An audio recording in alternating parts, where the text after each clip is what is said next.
સુરત આવ્યા ને ગોલા નો ખાવી તો સમાજ આપણને સ્વીકારે નહીં. અને વહી ગયા રાતે વીઆર મોલે રખડવાન કરી ફૂલ મજા.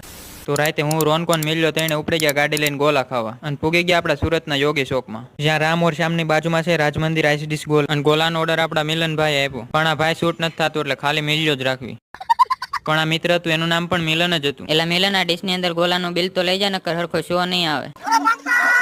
અને હાલો આપણો ગોલાનો ઓર્ડર આવી ગયો છે અને રોનકાએ તો ખાવાનું ચાલુ કરી દીધું અને મિલાએ ખાવાનું ચાલુ કરી દીધું. મેં કીધું હાલો મારો હું વાગતો, હું ખાવાનું ચાલુ કરી દઉં. મારે તો પાછું લાઈક કરવાનું કેવું પડે ને. પણ આ મિલાએ સ્નેપ લીધી એ જોવો ખાલી તમે. અને બિલ દેવા જ આવી ત્યાં મુખવાસ પડ્યો હોય તો બાકી થોડું મેકવાનું હોય. મુખવાસ ખાઈને નીકળી ગયા બહાર અને હાલો સુરત વાળાને ગોલા ખાવા હોય તો આવી જજો રાજ મંદિરમાં. ગોલા ખાઈને આપણે ત્યાંથી હટાવીને બે ગયા આપણે ઘોડે માથે અને પોગી ગયા આપણે ડીઆર વર્લ્ડમાં. અને મંદિર ગયા તો ઇલેક્ટ્રિક સીડી બંધ કરી દીધી અને આજુબાજુ કોઈ પબ્લિક દેખાતી નહોતી, પણ આપણે કોઈ પબ્લિક નું કામ નહોતું, આપણે તો ખાલી રખડવા આવ્યા હતા. બહાર જાવી એટલે કે હકણા તો રેવીને એટલે કરી લીધી ફૂલ મજા અને 2-3 કિલો જેટલા ફોટા પાડીને નીકળી ગયા આપણે ઘરે.